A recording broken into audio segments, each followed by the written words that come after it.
لە هەرجێکە مینەرانی گەلی کوردستان سڵامەتان لێبێ خۆشحاڵمەم ئێوارەیە گەرما و گەرمتان پێشکەش دەکەم لەگەڵ ئەوەی لە ئەنجومەنی نوێنەرانی عێراق یاسای هەڵبژارنەکان دەرچێنرا و چاوەڕوانی پاشکۆی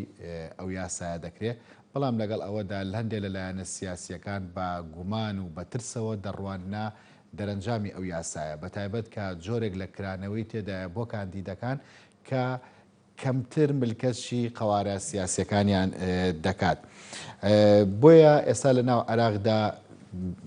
ئەم ترساوای کردووە کە گروپێکە بن کار بۆ پێداچوونەوە بە تەواوی یاساکەدا بکەن بە بیانووی ئەوەی کە بگونجە لەگەڵ بارودۆخی سیاسی عێراقدا. هەندێک وای دەبین نەگەرم پێداچوونەوە نەکرێت لەوانەیە ئەم هێزە سیاسیانەی کە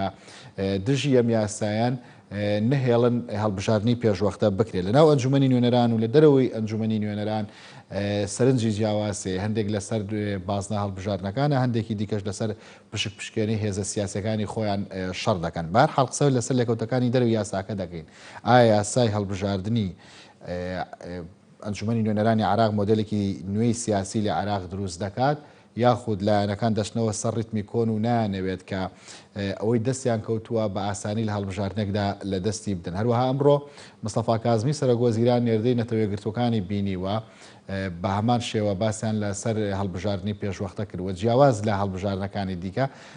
نەتەوەیەگرتوەکان لە عێراقدا زۆر بەپەرۆشە بۆم هەڵبژاردننی پێشوەختە لە تەوەری یەکەمدا گفتوگۆ لەسەر بارودۆخی سیاسی عێراق دەکەین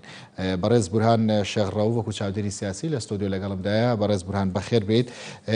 هێزە سیاسەکان بوونەتە دوو بەرە لەسەر جێبەجێکردنی ئەم یاسایە بەرەیەکان کە ئەنهێوی یاساکە جێبەجێ بکرێ بەرەیەکان لە دژی ئەو جێبەجێکردنی و یاسان چکە پیان وایە ئەو مەکانەت و پێگەی کە هەیەە لە دەستی دەدەن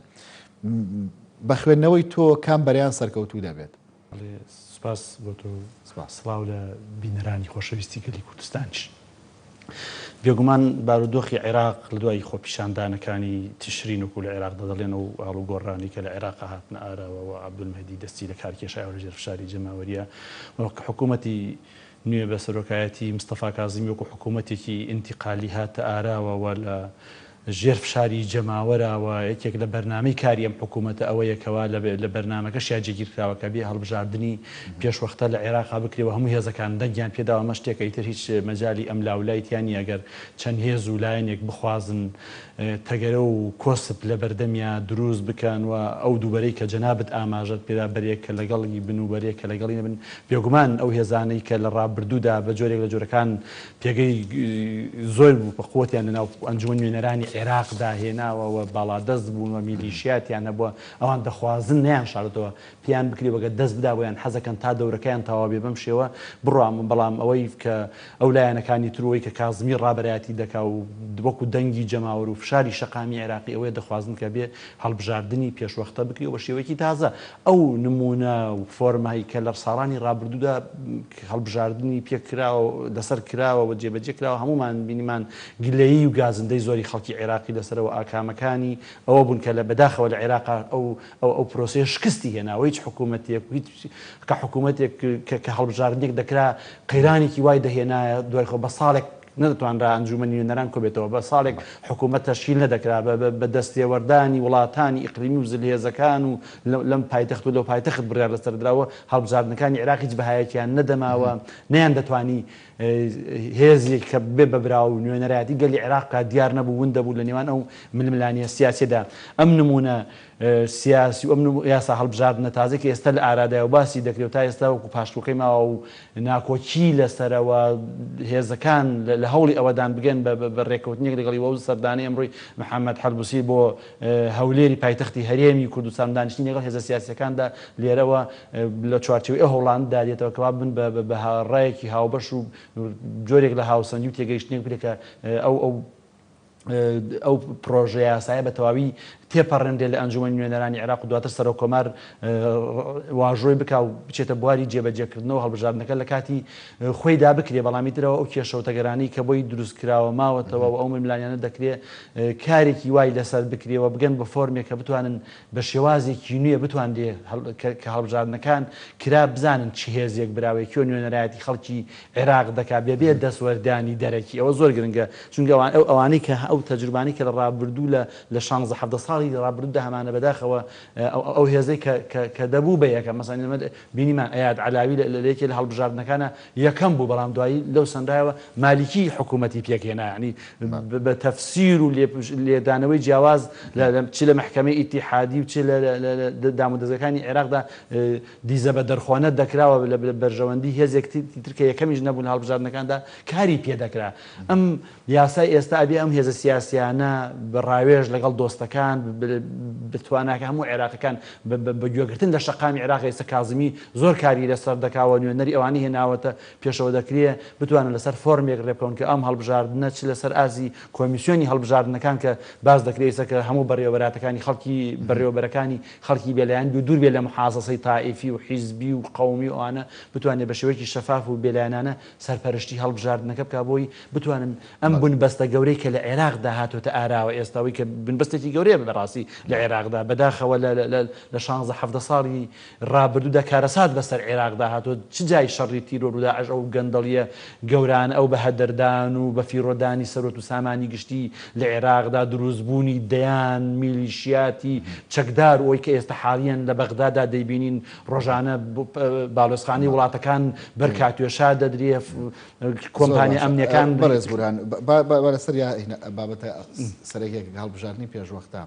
لە عێراقدا وەکو مەترسیەکیش تەماشا دەکرێت هەندێک لە هێزە سیاسەکان وەکو خۆدا ماژەر پێدا پێیان وایە دەبێم خۆناغە تێپەڕە تاگاتەوە دەورەی داهاتوی هەڵبژاردن هەندێکی دیکە کە ئێستا کازمی سەرکردایەتیم دۆخاکە کابێ هەڵبژاردننی پێشوەختە بکرێت وەکو یەکێک لە داواکاری خۆپیشاندەران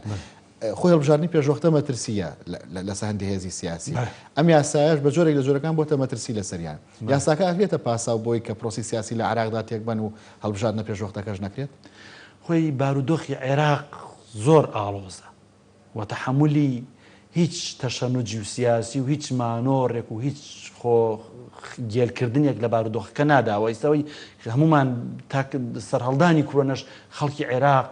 بە تایبەتی بەغدای پایتەخت خەڵک هەموو لەسەر شەقامەکان بۆ چەندمانێکی بەردەوام خێمەیان هەڵدابوونە دەڕۆژن لە بەسڕە لە شارە گەورەکان ئێستاش ڕۆژانە خۆپیشاندان دەکرێت ینی ئەو فشارە گەورە جەماوەری کە ئێستا بە جۆرێک لە جۆرەکان خاو بۆتەوە ئەوەیە چاوەڕوانی بەڵێنەکانی کازمی و حکوومەتە تازن کە هەنگاوەکان یا ئەنجومەن نوێنەران ڕێکارەکان تەواو و یاساکە تێپەڕێن ئەگەر بە پێچەوانەی ئەوە ئەگەر هەر تەگەرە و کۆسپێک دروست بکرێ هەر مەماتەڵە و خۆگێلکردنێک یان پاساوهێنانوێک بۆی نەکرێ هەر هێزێک ببێتە ڕێگر لە ڕێگەی ئەم هەڵبژاردندا بێگومان باجی گەورە ئەداوە شەقامی تووڕەی عێراق کە هەمومان دەزانین لە ئاستی تووڕەیی لە عێراقدا چییە لە چەندمانی ڕابردووە پەلاماری هەموو ئەو بنکە و بارەگا حیزب و هێزە تائیفی و میلیشیاوانیان داوە کە ڕێگر بوون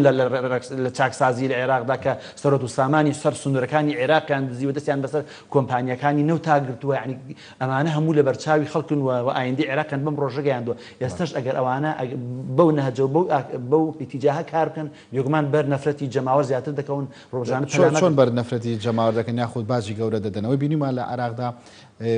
بەشداری هاوڵاتیان لە هەڵبژاردنەکانە کەمتر بۆ لە سەتاسی ئیتر لەمە زیاتر باجی گەورە ئەدەن بەڵێ بێگومان ئەوە ڕاستە ئەوەش هەر ئەدای ئەم حیزبانە بوو خەڵکی بێئومێد کرد لە هەڵبژاردن بەڵام ئێستا ئەوەی کە ئەم یاسا تازە ئەوەی ئەگەر کۆمیسیۆنێکی تازەی شەفاف بێتە ئاراوە هێزی میلیشیاکان چەکدار بکرێن و ئێستا کازمی و تاقمەکەی ڕۆژ شەوک لە هەوڵی ئەوەدان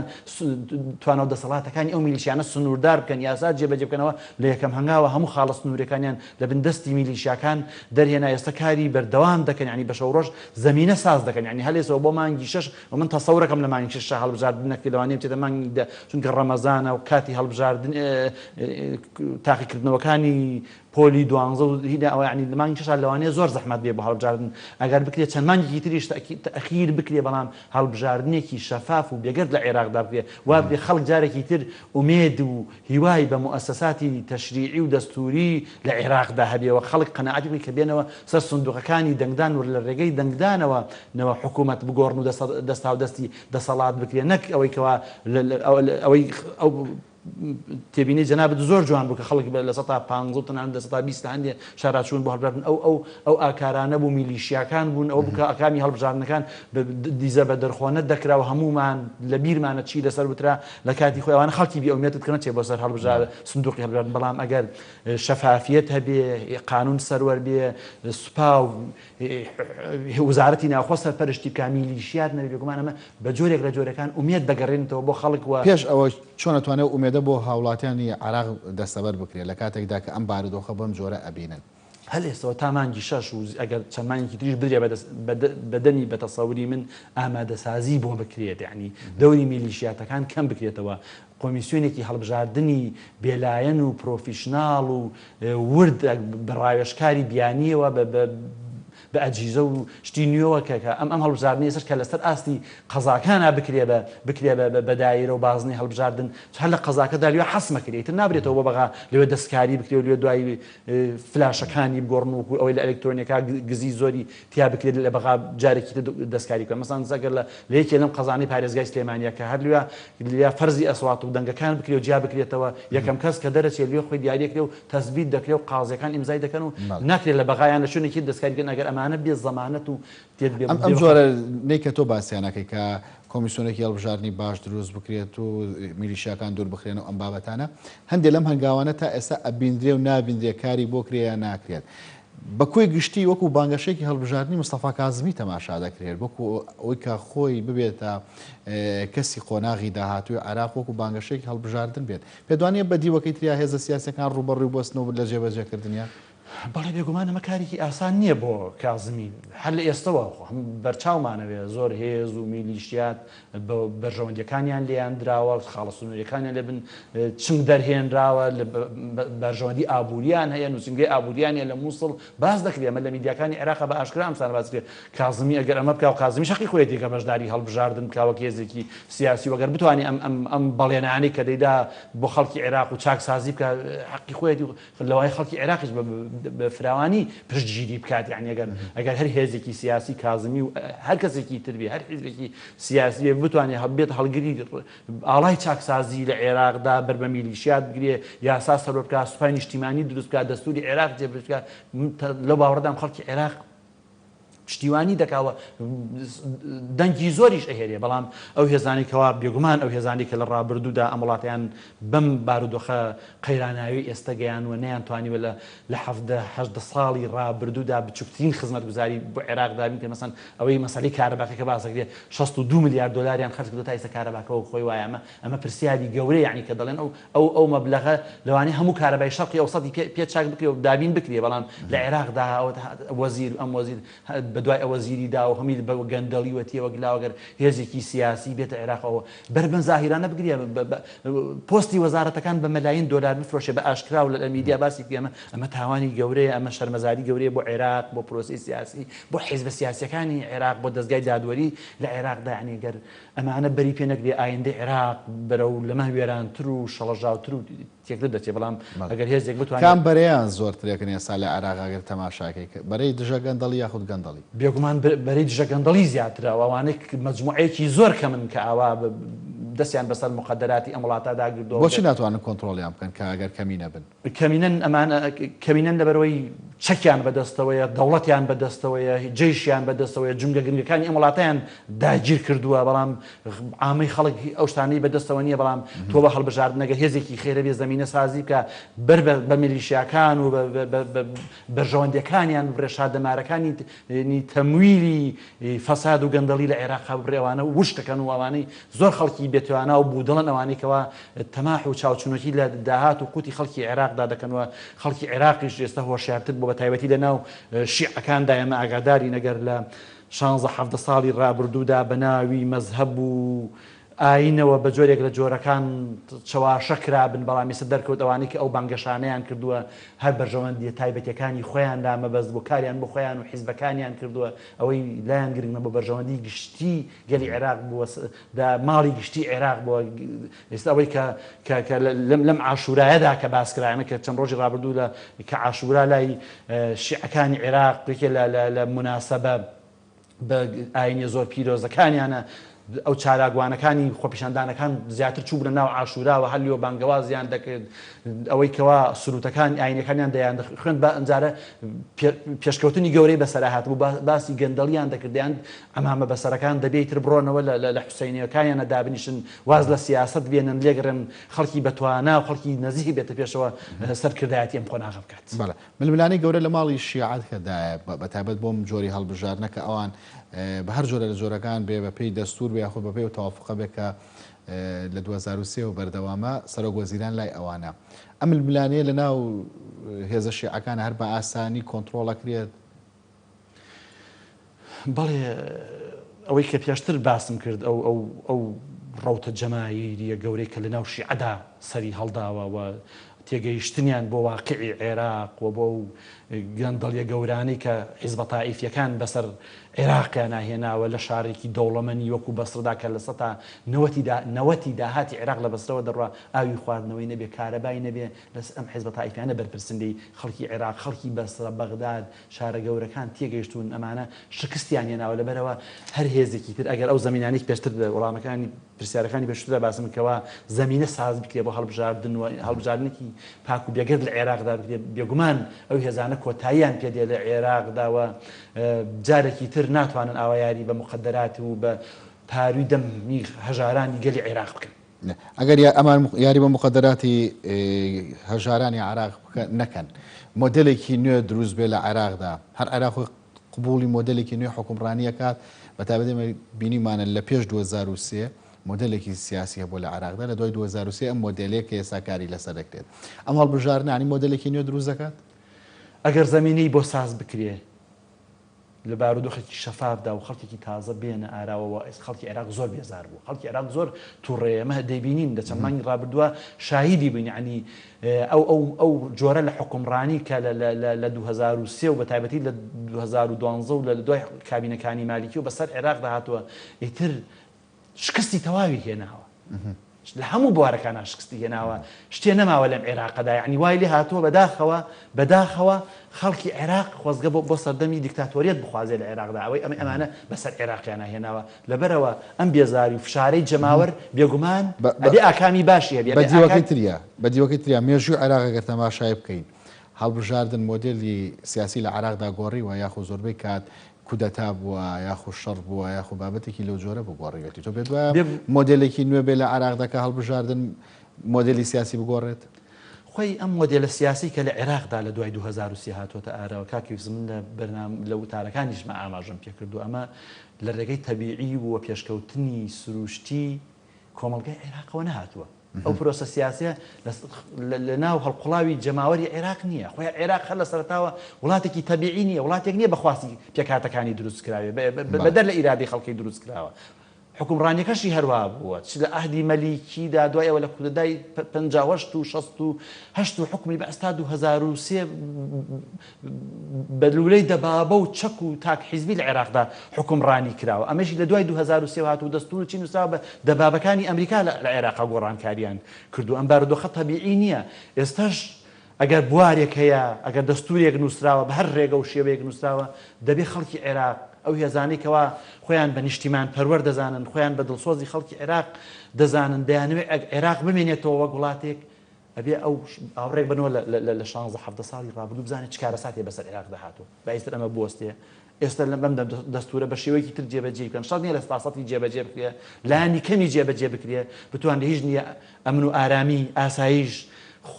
مافە سەرەتایەکانی خەڵک خواردن کارەبا خزمەتگوزاریە سەرەتایەکانی خەڵک دابین بکرێت ئەمە هەنگاوێکە بێت دەکرێت ئایندەدا ئەم پرۆسە پێش بکرێت بەڵام ئەگەر ئێمە دەستدۆستان بین و خەڵکی عێراق تەسلیمی ئەم واقع ئەتاڵە نابێ لە شارە شیعانیشینەکانە ئیسپاتیان کرد ئەوان تەسلیمی ئەم واقع ئەتاڵە نابن چەند لە ماوەی ڕابردووا بینن چالاوغانەکان دەکوژرێن دەزرێن دەفڕێنرێن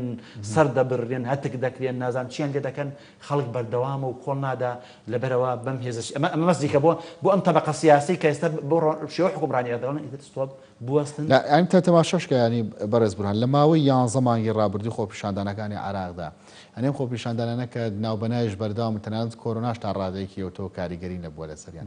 ئەن چی لە بارودۆخی عراقەکان گۆڕی وا چاوەڕێنی هەڵبژاردن بکرێت ئەم مۆدێلە سیاسی ئەتوانێت خزمەتی ئەم خەڵکە بکات چۆن نەیگۆڕیوە کاگوێسە چۆن نەیگۆڕیوە کە ئیستیقالە بە عەبدولمەهدی کرا حکوومەت بار و گوزەرانی هاوڵاتی بڵێن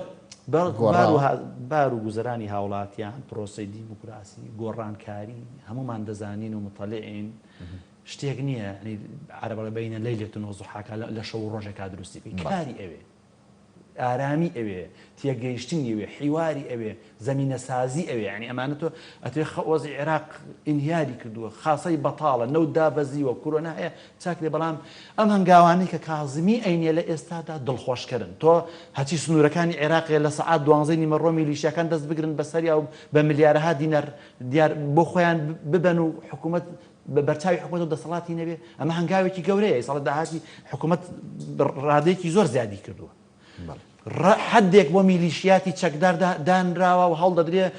ئەوەی کە هێزەکانی مکافحەی ئیرهاب و چی و چی ئەمانە هەموو ڕۆڵیان بدرێت یعنی بەریان دێت ئەمە لەسەر لە شەڕ و ململانێکی گەورەدان ئەم هەنگاوانە هەنگاوی گەورن و چاوەڕوانی ئەگەر بەردەوام بێ لەسەری و خەڵکی عێراق پشتیوانی بێ قەناعەتمێ ئاکامی هەبێ ئیتر ئەم ئاکامە بڵێ لە 100% عێراقمان بۆ دەکا بە بەهەشتون ئەمە نا بەڵام ئەمانە ڕێگەی 1000 میلیش لە هەنگاوە کۆ دەست پێ دەکات یعنی تۆ بەڵام پشت و درێژی عراقیەکان تاکە یانێ خۆ عراقیەکان لە 2009 ئەم کێشەی خزمەتگوزاریان نییە یعنی لە دوای پرۆسەوە لە 2005 کە دەستور پەسەند دەکرێت تا ئێستا کێشەی عراق کێشەی خزمەتگوزاریە کێشەی موچە نییە ینی ئەم باز لە گەندەڵی عراقی سەدان پرۆژەی وهەمی هەیە سەدان کێڵگەی نەوتی هەیە کە بیرە نەوت هەیە ببوورە کە داهاتەکەی بۆ کەسایەتەکانە ڕۆ لە عراقدا ینی ئەم عراقیانە تاکە پش و درێژ بن لەگەڵ ئەمەدا حلێکی تر نییە کاگەر ئێمە لە وڵاتێک داین دیموکراسیە هەڵبژاردن هەیە ئەو خەڵک مانی کردووە حکوومەتی عادل عەبدولمەهدی ناچار بەدەست لە کارکێشانەوە کراوە حکوومەتێکی ئینتقالی دانراوە سەر هەڵبژاردنەکانی دیموکراسی کە وڵاتی بگێتە بن بەسەر حەلی ئەوەی حکوومەت دەست دەکارەکێشێتەوە حکوومەتێکی تریەتە پێشەوە و زەمینە سازی دەکا بۆ ئەمە بەڵام ئەم تڕوحاتانەی کە هەیە ئەو هێزە سیاسانی کە ئێستا کازمی یعنی ئەو خاڵەتی گرنگە باسی بکەم کە کاری بۆ دەکا ئەوەیە چالاکوانەکانی گۆڕەپانەکانی خۆپیشاندانەکانی عێراق ڕۆڵیان نەدرێت لەم هەڵبژاردنانە ئەوانەی کە سەرکردایەتی ئەوان کردووە ئەوانەی کە خەڵکی زۆر بەتوانایان تێدایە ئەوانەی کە سەرپەرشتی و ئەو خۆپیشاندان و ناڕزایەتیان کرد لە عێراقدا ئەوانە ئەکرێز یعنی تەنان باسی ئەوە دەکرێت لەم چینە سیاسی کۆنەی کە تێوە گلاون بم گەدیانەمانە باوەڕ ناکەم بواریان بدرێت لە هەڵبژاردننی ئایندا بەشداری بکەن یعنی ئەمان هەنگاوی گرنگن دەکرێت ئەمە بێ بە سەرەتایەک بۆ قۆناغێکی نوێ بەڕێز بورهان شێخڕەوف چاودێری سیاسی سواز کە لەگەڵمان بوویت ناوڕێکی کورد و تەوەری دۆم دەست پێ دەکات لەگەڵماندا بمێنەوە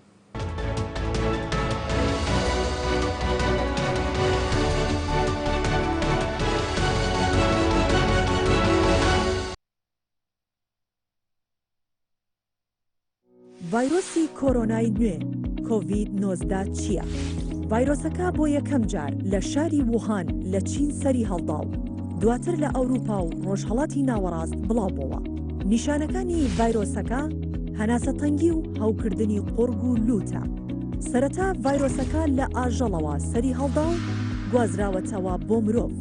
گواستنەوەی ئەم ڤایرۆسە لە مرۆڤێکەوە بۆ مرۆڤێکی تر دەبێت لە ڕێگەی پەیوەندی ڕاستەوخۆ و پریشکی پژمین و کۆکا. نیشانەکانی ڤایرۆسەکە بریتین لە بەرزبوونەوەی پلەی گەرمی جەستە، کۆکا، هەناسەی توند و ڕەنگە هەوکردنی سیەکانیشی بەدواوە بێت. چۆن دەتوانین خۆمان لە ڤایرۆسی کۆرۆنای نوێ بپارێزین؟ دەستشوشتن بە ئاو و سابوون هەر جارێک بۆ ماوەی 20 بۆ 30 چرکە. داپۆشینی دەم و لووت لە کاتی پژمین، باشکۆڵاندنی گۆشت و هێلکە، دوورکەوتنەوە لە هەر کەسێک کە کۆکە و پژمینی هەبێت، خۆ بە دوورگرتن لە شوێنە قەرەباڵخ و داخراوەکان. لە کاتی هەستکردن بە هەر یەکێک لە نیشانەکانی ئەم ڤایرۆسە، سەردانی نزیکترین بنکەی تەندروستی بکە. لە کاتی گەشتکردن ئەم ڕێنمایانە جێبەجێ بکە. بەکارهێنانی ماسکی دروست لە کاتی گەشتکردن،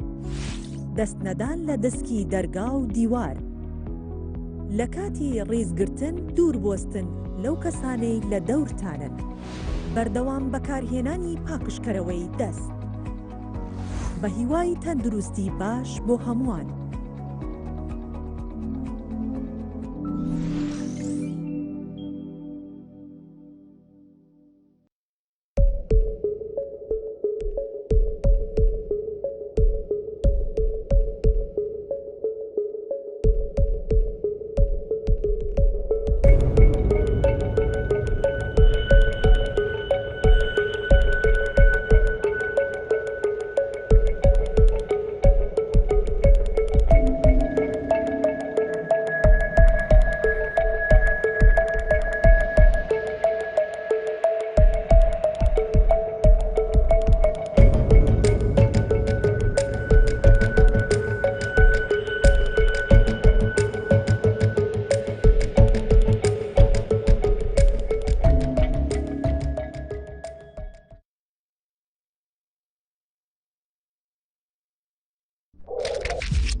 ڕێنماش بۆ خۆپاراستنەی ji ڤایرۆسê کۆرۆنایە دەستنەکردنا چاو û difin û devan bi destên pîs şuştina destan bi ava germ û sabûnê her carekê bû dema 20 û 30 çirkeyan heger av û sabûn bi destên te nekeftin cêliyê paqijkirina desta ku rêjeya maddeya kuholê ji 60% pêtir bît bikarbîne di dema kuxînê û bêhnişînê de def û difnên xwe binixêve wan cih û tiştan berdewam paqij bike yên ku tu destên xwe dikê. Di dema nexweşbûnê de li malê bimîne. Bizave bike ku ji cihên qerebalixê û girtî dûr bikevî. Xwe ji kesên tûjbûyî dûr bigire.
جارێکی تر سڵاتان لەبێ خۆشەویستان بە پێی دوایین راپۆرتی نێودەوڵەتی لە مانگی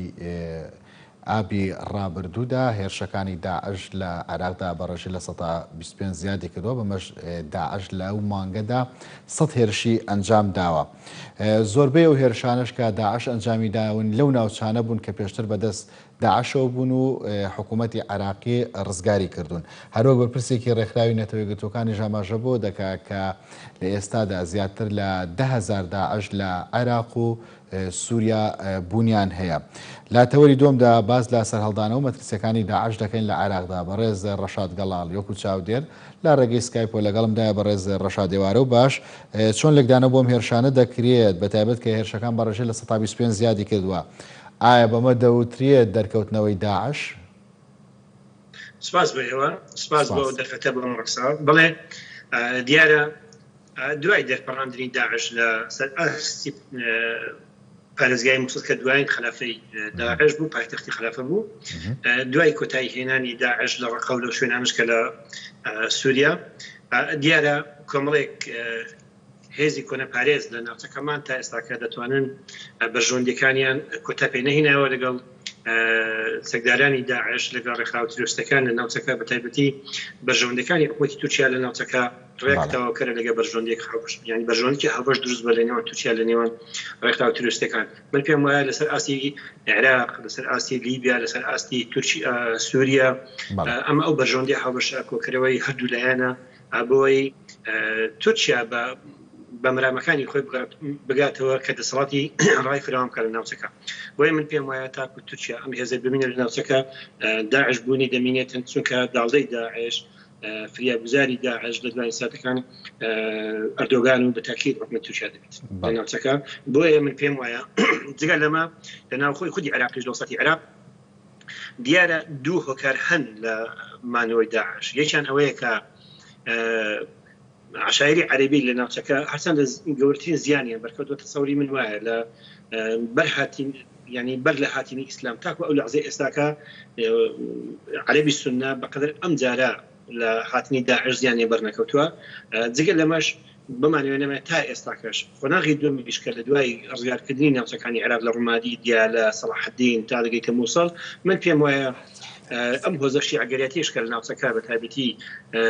ئەم سوپایی کە عێراق کە هاتە ناوچەکە سوپایەک نەبوو، سوپایەکی میلی نەتەوەی نیشتیمانی بێتن. بۆیە من پێم وایە ئەوانیش تێکەڵەی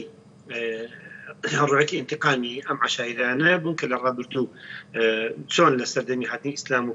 پێشڕەوی خلافەی ئیسلامی بە هەمان ئەم عەقڵەتی جارانەوە هاتن. من پێم وایە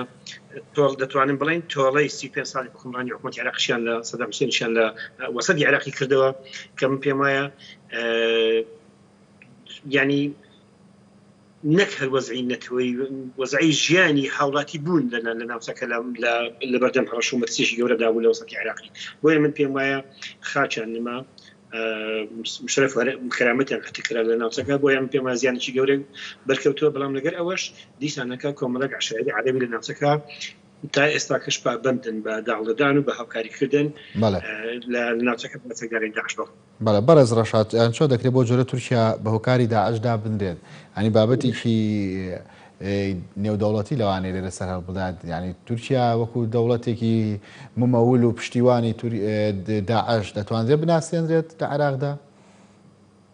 بەڵێ دیارە من باسی هەردوو ئاستی عێراقی و هەرسێ ئاستی عێراق و سووریا و ئەوم کرد لیبیام کرد لەم وەزعانە دیاریشە لە عێراق تا شوێنێک پێگەی ڕۆڵی هەیە. خۆتان دەزانن زیاتر لە 25 کیلۆمتر لە سەر ئاستی باشووری کوردستان پێشڕەوی کردووە بە ناوی قەزەی تیرۆر و لێدانی پەکەکە بن و بنگە و بارگەکانی پەکەکە پارتیکەکانی کوردستان لە ناوچەکە. چونکە لە ئەساس تورکیا باوەڕی بە دیالۆگ نیە، بە چارەسەرکردنی کێشە نەتەوەیەکانی ناوخاچی تورکیا نیە، بەتایبەتی کورد کە دووەم نەتەوە لەسەر ئاستی تورکیا تا ئەو دقی ئێستاکە لە دوای 100 ساڵ حکومڕانی کە لە دوای ئەتاتورک تا ئێستاکە دان بە مافی ڕەوای نەتەوەیەک نانێت کە حەقی ڕۆشنبیری سەحافیان پێ بدرێتن. بۆیە من زۆر باشە تورکیا بەم عەقڵەتی ئێستاکە ناتوانێت پێ زۆر باشە بۆیە ئەگەر یەک قەوسم دەیتێ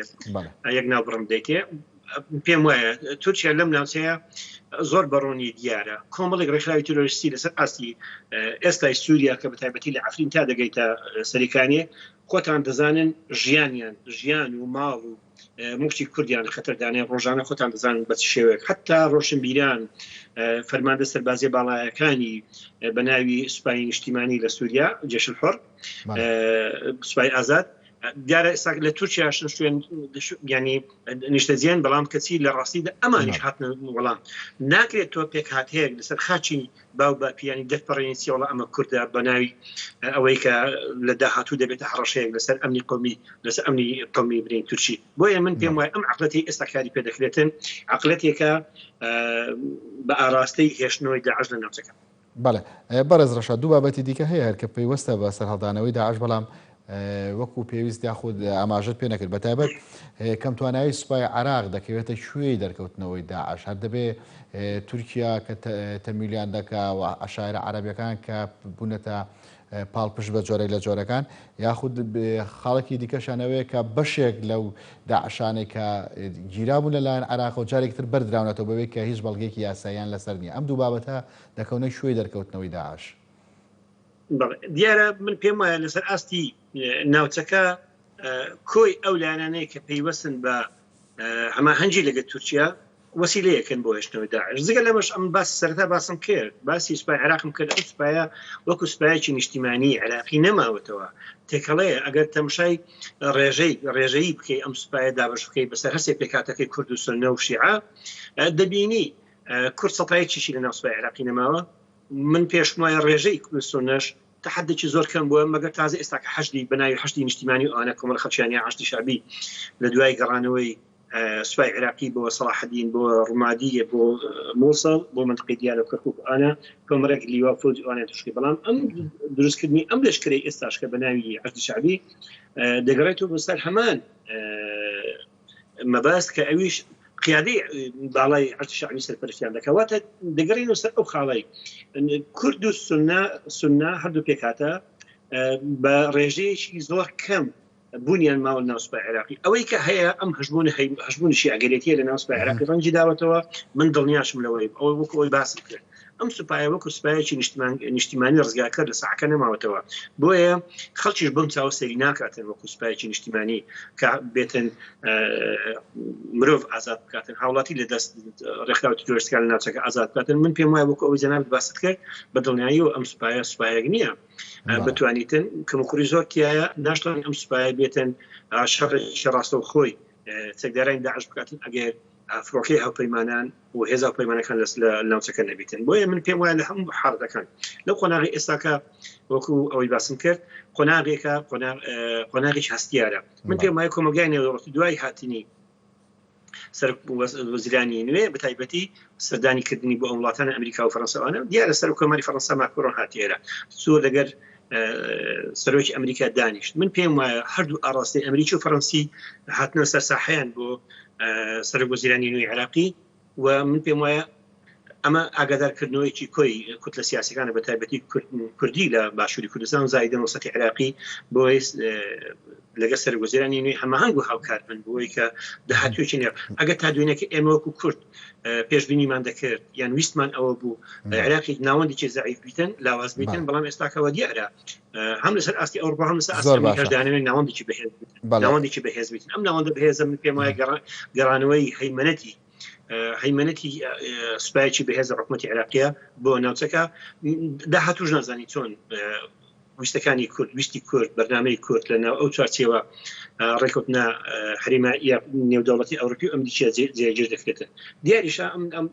زۆر باشە بەڕێز ڕەشاد ئەگەر بێنە سەر بابەتی تیرۆر هەر لە ناو عراقدا لە بەشێکی زۆر لە ناوچە کوردستانەکانی دەرەوەی هەرێمی کوردستان داعش بوونی هەبوو و ئەمە سنوورێکی فراوانیشیان لەگەڵ هەرێمی کوردستانە هەبوو ئەم هێرشانەی کە دەستی پێکردوونەتەوە لە مەترسیان لەسەر هەرێمی کوردستان و ناوچە کوردستانەکانی دەرەوەی هەرێمی کوردستان دروست کردووە؟ من پێم وایە بەحکمی ئەوەی کە لە دوای پاشەکشەی هێزی پێشمەرگە لەو ناوچانە لە خانەقین لە جەلولا تا دەگەیتە زمار دوو شتی زۆر لێکجێن بە تایبەتی لە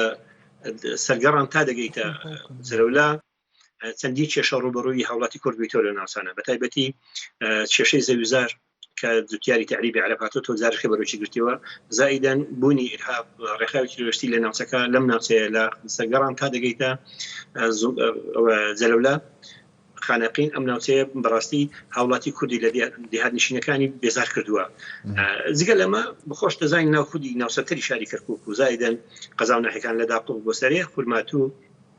بۆ خانەقینیش کردەوەی تیرۆریستی لە ناوچەکە بوونی هەیە و ڕۆژانش ئێمە دەبین و دەشبینی لە ڕاگەاندنەکان ئاماژەی پێ دەکەن من ئەوەی لای دووەمیان من لە مەخموور تا دەگەیتە زومار هیچ کردەوەی تیرۆریستی یاخود هەڕەشەیەکی تعریبی گەڕانەوەی تعریبی عەرەب لە ناوچەکە بوونی نییە و ناش بیندرێ بەڕاستی ئەمەشیان دەگەڕێتەوە بۆ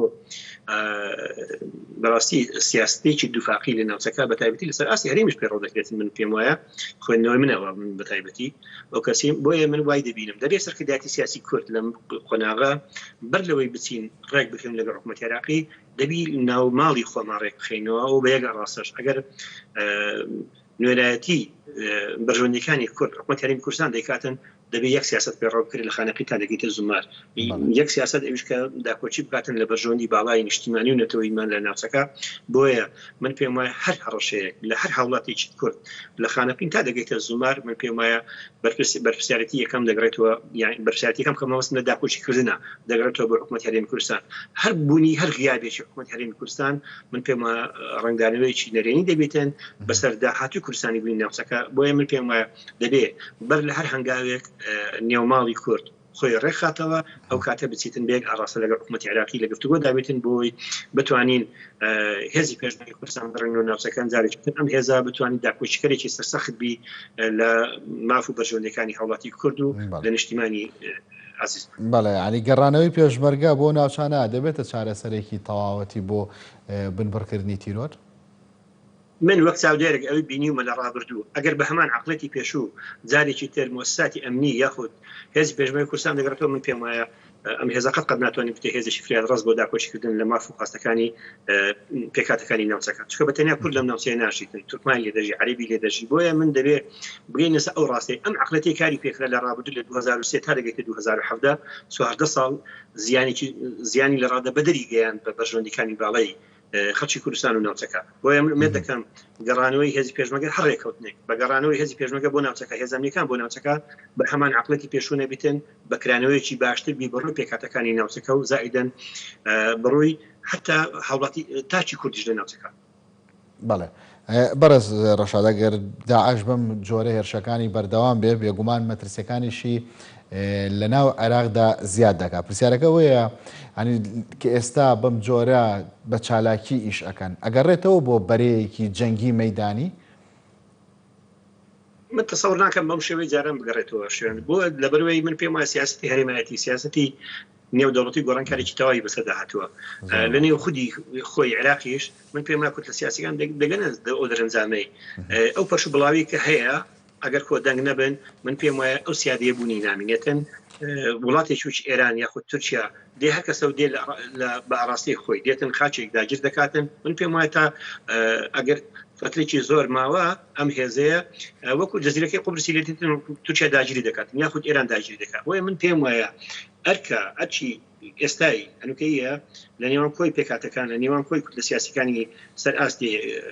سیاسی عێراقی بەیەکەوە شێشە و خلافە سیاسیەکانیان لاوەچەکانیان بەلاوە بنێن پێیان سەر ئەسڵی مۆزوعکە بەیەکەوە مانیان داهاتویان گەشەکردیان بەیەکەوە ئەگە بەیەکەوە بتوان هەڵکەن بەیەکەوە دابیشن دیالۆگ بکەن بەیەکەوە دەگەنە چارەسەرێکی مامناوەندی و بەژەوەندی کۆی لایەنە سیاسیەکان تێدا بدیدێتن بەڵام ئەگەر هەر کەسێ و لە ئاوازێک بخێنێ من پێم وایە گەورەترین زیان هەم بە پێکاتەی باڵادەستی ئێستای کەشی باڵادەستە لە حکومڕانی بەوانی زیاتر دەگاتن لە داهاتوو چونکە تاسەر هەردوو پێکاتە کورد و عەرەبی سونە من پێم وایە دەست لە چۆک دانانیشن دەست لە ئەژنۆ دانانیشن بۆیە من پێم وایە باشترین چارەسەر لە قۆناغی ئێستاکە کورد لە سەرێکیەکانی شیعە بێنەوە هۆش لەوەی ئەم غوروریەتی غوروریەتە سیاسی کە هەیتیان ئێستاکە بە تایبەتی لە حکومڕانیەت ئەم قۆناغە تێپەڕێنن بەڕاستی ئەگە تێنێپەڕێنن من پێم وایە داهاتوویشی خراپ چاوەڕێی پێکاتەکانی عێراق و حکومەتی عێراقی دەکات. بەڕێز ڕەشاد گەڵاڵی چاودێر سوپاس کە لەگەڵماندا بووی ئێوەش خواتان لەگەڵ.